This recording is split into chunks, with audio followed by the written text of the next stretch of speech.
Hey, everybody, it's Tommy Canale, and welcome back to Before the Lights podcast, the show that tells you how they made their mark. We're going to do something we haven't done in a while, and that's offer you guys a bonus show. We're going to talk about the Las Vegas premier golf instruction facility that offers club fitting, a practice area, and instruction. HPGI offers 2 PGA Tour pros with over 500 tour events combined. They have state-of-the-art golf analysis technology and the Falls practice area, which features a premier golf training area. To get more in depth on HPGI, we're going to bring in not one, but 2 guys, Brendan Bergin and Bradley Kyer. Let's talk with him right now. Let's start with Brendan. Brendan, welcome to the show. Tommy, welcome. Thanks for having us on today, mate.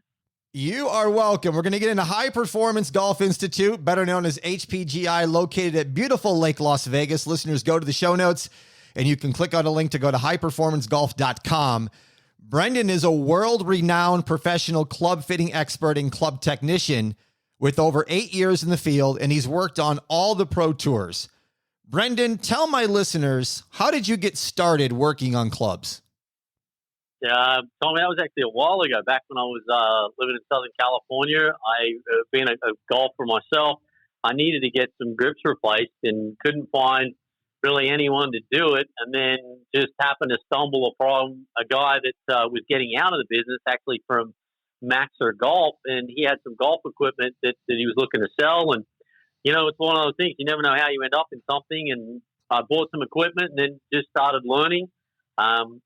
Shortly after that, I met the guy that I did a lot of work with that was out on the tour, the PGA Tour, at what was the old Mark Christopher Celebrity Classic down in Rancho Cucamonga. It was Fernando Amourteguy and Blake Counts, and they were working out on the LPGA, the PGA, the Nationwide back then is what it was, and also the Seniors Tour on the West Coast. And got talking with them, and they asked me to come out and start working with them, and that was 8 or 9 years of fun working out with some of the best players in the world. Is it safe to say that Fernando would be a mentor of yours? He definitely was. Yeah, Fernando and Blake were definitely good guys that helped me and mentored me and showed me a lot of the different things that happen with club fitting out on the pro tours and behind closed doors that people may not see. You traveled on all the golf tours. What did that teach you that you're still using today? Wow, there's so many little things, but the biggest thing, Tommy, would be those guys out there know their equipment. Their equipment is fitted to them. They know exactly how far each one of their clubs is going to go and how their club should feel. So let me go here then. Your eyes versus all the advancement in technology. I'm guessing that you're relying on both, but how do you balance those two?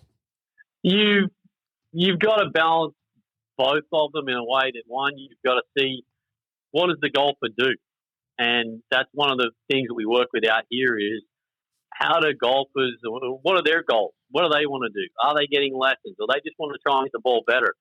There are things we work with, but definitely with Trackman technology we use out here has just made it so much easier. We can see ball flight, but be able to track it and tell you exactly what it does. And Trackman's analyzed over 1 billion golf shots. We can now really help people refine their game and get more enjoyment out of the game. Speaking of Trackman, Brendan, talk about the advancement just in Trackman, because I believe now it's on the 4th generation. It is. It's now been so many different ways of doing it with using dual radar technology. So one radar tracks the ball, one radar now tracks the club head. We can narrow down exactly what that golf ball is doing in flight. And that's, at the end of the day, golf's all about getting that little white ball from a tee box into the hole in the shortest number of shots. So if we can help someone maximize their potential, Trackman does that so much easily. And it's data. You can argue with it all you want, but data's data. Agree. Let's flip a little bit, and I'm going to come back to you in a minute, Brendan, and talk about instruction at HPGI that's led by Craig Barlow, a PGA Tour veteran and former 2-time guest of the show. He made 170 career cuts on the tour. Also, instruction by Jeff Gallagher, who played on the PGA Tour, a Web.com veteran who's also a former guest of the podcast, and Nicole Roberts, who has 25 years of PGA golf instruction. We're going to welcome in Bradley Kier, who's been playing golf on the national scale for over 20 years. He won the Nevada State Junior Am twice, the Nevada State Match Play Championship. He competed at the Division I level and is currently competing on the Asher Tour, which was previously the Golden State Tour. Bradley, welcome into the show. Let's start here with you. Let's talk about where your game is at today. Hey, Tommy, thanks for having me. My game right now, I feel more confident really than I ever have. You know, you listed all the things I've done and whatnot, but since, becoming a part of this facility, and being able to utilize my tournament experience in a way, that I never have before, working with alongside Craig and Jeff, guys who have done it on the highest level. And, even Brendan, just even learning things about my equipment that I had never known before. I feel like I'm on my way to, maximizing what I can do and also helping out some of the people that want to maximize their potential along with me. Okay, then tell my listeners, what have you taken or learned from Craig, Jeff, and Nicole about being an instructor? Well, each of them is very unique in their style, but they're all extremely effective coaches. I would say I started early on with Nicole, and the thing I learned with her and especially with her clientele that she typically teaches, learning a lot of patience with students, especially, everybody is not here to go play professionally. And some people, this could be their first day playing golf. You treat everyone the same, give them the same amount of patience and attention, and especially keeping a positive attitude. And then, where Jeff and Craig come in, they do that extremely well with their students as well, but especially a lot of course management stuff. All the things that you would teach a player that wants to take it to the next level, teaching them how to play golf versus how to just swing a golf club has been huge. Even things you think about on the golf course or when you're over a shot and how to block out distraction. All those little things you would think, well, you just do it. Well, they have a method to how they do it, and it makes it a lot easier to execute. How has the transition been for you, even though you're still playing and competing, to now being an instructor? In the beginning, it was interesting. I've been a player my whole life, and I've had various coaches, whether they were from a school or golf instruction wise, and just being able to stand on the other side and someone's looking to me for advice or for my opinion and things like that. In the beginning, it was uncomfortable, man. I didn't really understand, how to do it effectively and, the steps I needed to go through. And, you don't really fully understand things. I've heard basically from everyone that until you can teach them. And, the first few months was tough.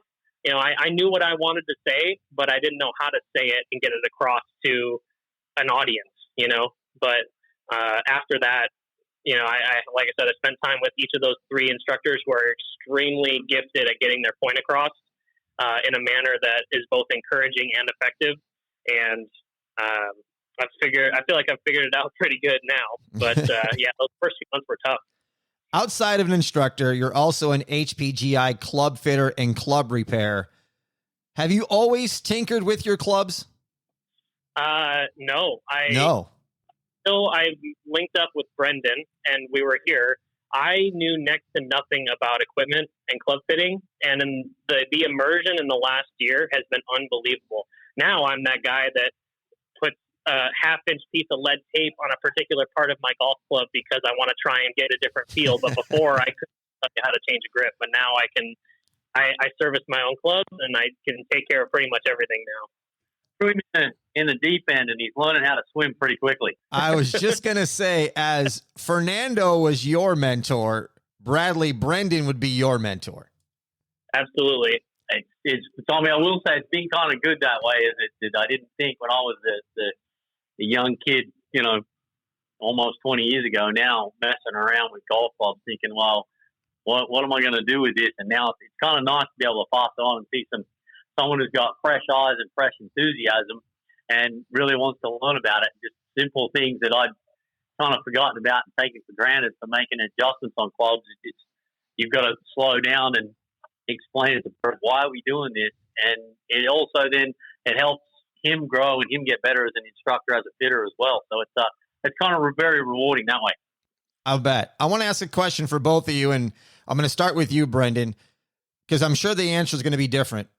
How do you look to maximize a player's potential? Part of that is finding out, me talking with a player before they even get out here, what are they looking to do? Are they looking to go play college golf? Are they looking to play high school golf? Are they just an older person who's looking to get better? Or is it someone who once was a player and is now starting to get older but wants to still regain some of that, we'll call it lost glory that all us old guys now, have more of? And how do we get someone to hit the ball where they want it to go and hit it the best that they possibly can with the physical abilities they have? Make a difference with Free as a T. Did you know 1 in 5 Americans will experience a mental health challenge every year? Free as a T is giving the gift of good. For every t-shirt purchased, $5 will be donated to the Mental Health Coalition to support mental health resources for the millions of people who need them. Plus, for every purchase, 1 shirt is donated to someone in need. Free your mind and shop with a cause. Buy one, give one for $45 and learn more about us and our mission at freeasat.com or click the link in the show notes. Make a difference, 1 tea at a time. Happy tea time. Bradley, then for you, on the instruction side, what are you looking for to maximize a player's potential? When I first meet someone and they're looking, to get better like we all are, our first session is always kind of exploratory, more of I tweak their setup and put them in a position to show me what they can do. And then I really just analyze what they do well and try to build off of that. If there's my opinion and, opinion of a lot of the guys here, there's no one perfect angle, one way to swing a golf club. Everybody does different things well. And rather than breaking everything down and having everyone start from the bottom level, take what they do well and build on that, and just make sure that, there's a few things that we check for, a few principles that have to hold true in order to maximize efficiency, but always build on what they do well. And then, of course, positive coaching, always positive. Question for either one who wants to answer this. What club manufacturers are you offering at HPGI? Yeah, that's actually one of the great things now that we've been doing, Tommy, is that we now have Cobra, Callaway, Cleveland, King, TaylorMade, Titleist, Strixon. I think that's about it now. We've got that. As long as working with other shaft manufacturers as well. We do work with Mitsubishi, Graphite Design, VA, True Temper, Oban, Nippon. We've got several different partners we work with. Some people they've already got some equipment that could just, maybe the heads suit them well, but the shafts don't, Mm-hmm. Especially as people are getting either stronger or weaker, their swing speed is changing, or they've made an adjustment to their swing and they've got some lessons and changed the way they deliver the club. And as we say, it's not how fast you swing it, it's how you swing it fast. And that can make a difference, the way you deliver the club, to what does change and what equipment will work for you. And just based on the brands that you just mentioned, explains why you are Las Vegas' premier golf instruction facility. It offers club fitting, practice facility. It's the ultimate premier golf training area. People, you can go there and get your whole game analyzed, from your equipment to instruction. We talked about the clubs, but let's talk about, you guys can even do ball fitting and making sure somebody's using the right putter. Yep. I mean, it's, as we always say, a missed 3-foot putt counts the same as hitting a 300-yard drive. The only difference is you don't see many people, if they hit a bad drive, snapping their driver. But that 3-foot putt is some of the most frustrating, and we haven't felt like breaking a putter. Some people have even broken one. You can sometimes look at it and go, hey, if you're not using the right putter, making that 3-foot putt is then that exhilarating feeling. It doesn't matter if it's, to win a tournament or if it's just take $5 off your buddy. When you make that putt that you maybe had struggled with before, it's given people a really good feeling. I'm going to guess here. 80-90% of the people are using the wrong ball? Probably, yeah, 90% might be a little bit high. I'd say at least 60% would be a safe number. What is the biggest reason? Just because they're buying a brand name Titleist or Callaway or whatever brand that they're using just off the shelf and not have no idea what's best for them? There is a bit of that, Tommy, but also with Trackman, I can prove to you what's different. And that's one of the easiest things that we can say to someone when we show someone if they're spinning it too much or they're not hitting the right apex with that ball or that club setup. We can change that and show people with a quantifiable number. You're hitting it further or straighter or whatever it is, but we can break it down and show someone if you're playing, X brand of ball, whatever it is, and it's spinning either too much or not enough. And most people don't know that sometimes getting a ball that doesn't spin enough has that knuckball effect. You take it out of baseball where the ball won't fly and will just kind of fall out of the air because the ball does need a certain amount of spin to stay in the air. What else do you want listeners to know about HPGI, Brendan?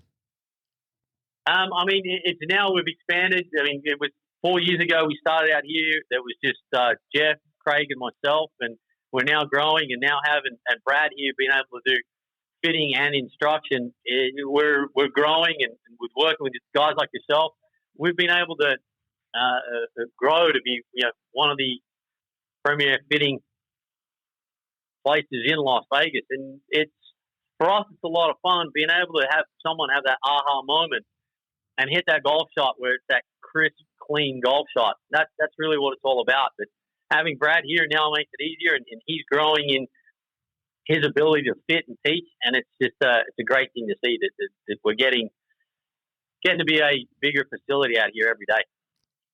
Bradley, I want you to speak to the listeners about what the facility consists of and what all you can offer just from, the target practice areas. Talk about that whole thing. Yeah, it's a truly unique setup. And, the people that I've taken up there or that have taken lessons from me, we get so much praise. And it's, obviously our bosses here set up a fantastic facility because they're all golfers as well.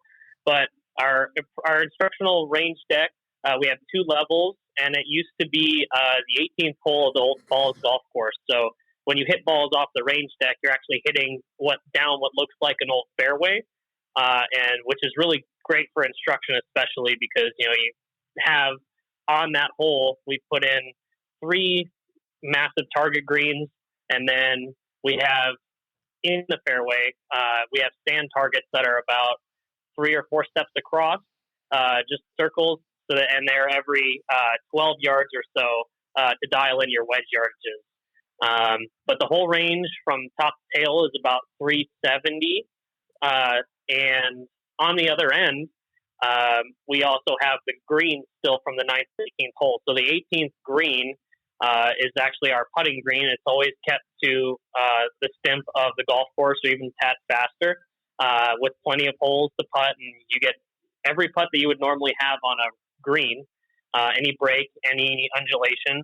And then the 9th hole green is our chipping green, and that has a lot of undulation, greenside bunker, collection areas. We mow it so that half of the green is fairway on one side, and the other half is rough, so you can work on all of that, up and downhill wide. And then we actually kept the 9th hole as well.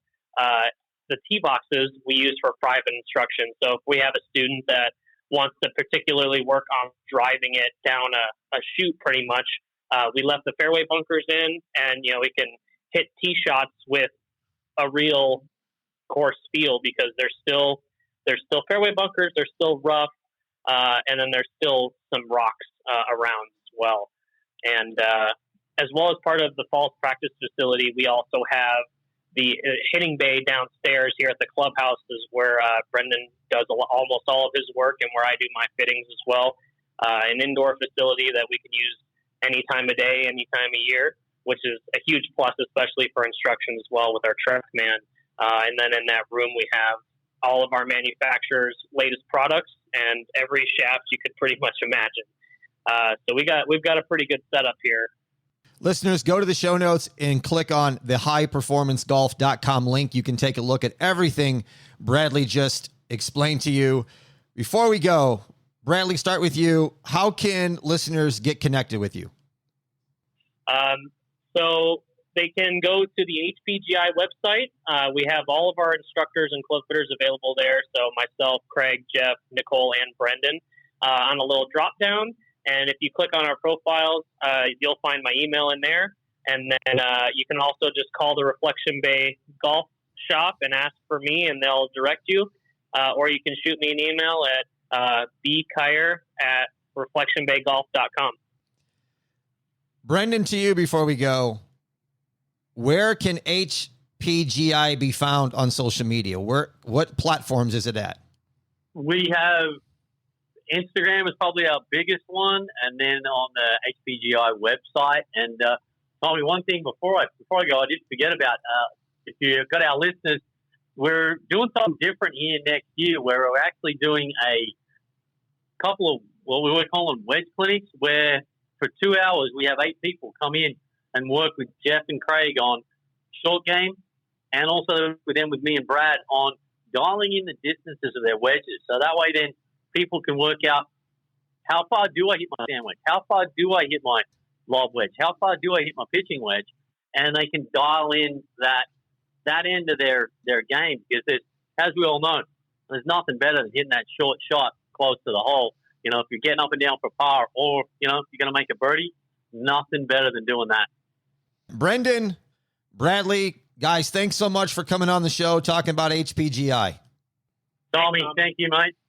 Appreciate it, Tommy. You guys are welcome. Listeners, go to the show notes and follow me on Instagram at Before the Lights Podcast. And don't forget, in the links, the bundles, the extra 5 interviews are now available for purchase. They're broken down into 6 different categories: food and beverage, actors, crime, entertainment, music, and sports. The packages start as low as just $2.99. Go to beforethelightspod.com/shop or click the link in the show notes. Thank you for listening to Before the Lights. I'm Tommy Canale. And until next time, everybody, I salute a chin chin.